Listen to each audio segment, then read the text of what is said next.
po ay nagpapaabot ng buong pusong kagalakan dahil naging bahalo ako ng Senatorial State ng Bakabayang Coalition na tunay na susulong ng interes sa kapakanan ng sambayanang Pilipino.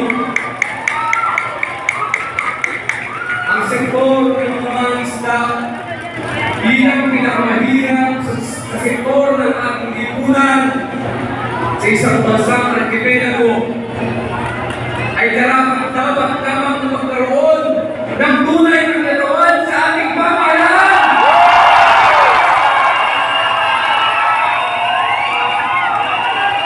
At direktang lumahok sa pagkukumpleto.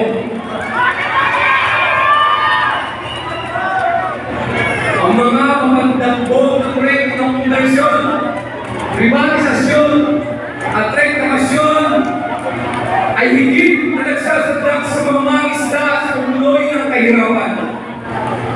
Dagdag pa rito ang mga kontramangisdang patakaran ng pamahalaan na kamalakas sa mga kalayuang unilateral na programa sa ekonomiya. Ngayong darating na Oktubre ay muli na naman pag-i-report ng mahigit sa 30,000 metro kilalang isda sa ating bansa na lubhang makakamisala sa ating lokal na produksyon. Isang malaking insulto sa atin bilang bansang nagpapaligiran ng dagat para mag-angkat ng galunggong ganun marami namang alternatibong isda na pwedeng pamilihan sa ating mga pamilihan.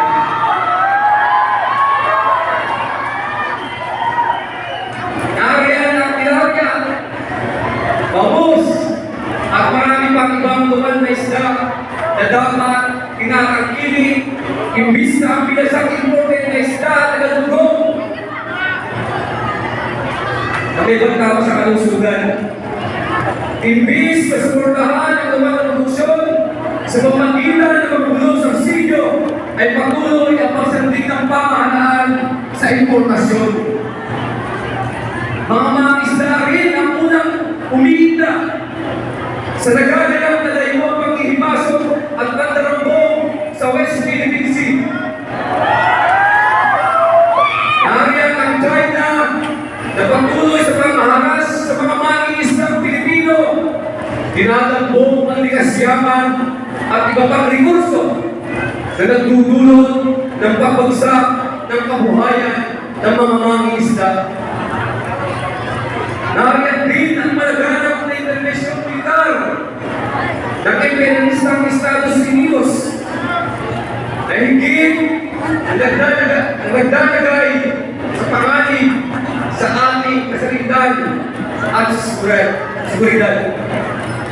Sa ngayon nga ay may visas ng US na pwesto sa Pilipinas mismo at tila nagbabadya ang mas matinding sigalot at labanan sa pagitan nila ng China. Kapag sumigdab ang digmaan sa pagitan ng dalawang imperialistang mga bansa, ang mga maliit na mga isda at ang sambayan ng Pilipino ang magtutusan nito. Itinatakwil namin ng anumang gayon pang imasok sa ating teritoryo. Partikular sa exclusive economic zone at sa lahat ng aspeto ng bansa tulad ng ekonomiya, politika, kultura, at militar.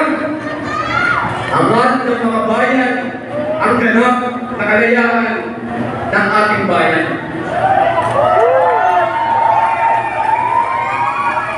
Ang kamanungan na banggit na suliranin ay mga nagpapasilbihin sa krisis sa klima o ang pagtindig ng epekto ng mga natural na kalamidad na kung saan kami mga mangisda pa rin ang unahing kumakaharap dito. Umaapaw ang dagat na nagpapalubog sa komunidad sa mga baybay. Dagdag pa ang malakas lapas ng alon, mga storm surge at pagpagsak na kalidad ng yamang dagat na nag-iresulta sa pagkabaan ng nahuhuling isda. Dahil lamang ito sa mga epekto ng climate change sa hanay ng mga hanging isda. Ang usapin ng krisis sa klima ay hindi lamang usapin ng pagwasak sa kalikasan. Ito ay usapin rin ng pagdabag sa sosyo-ekonomikong karapatan ng mamamayan.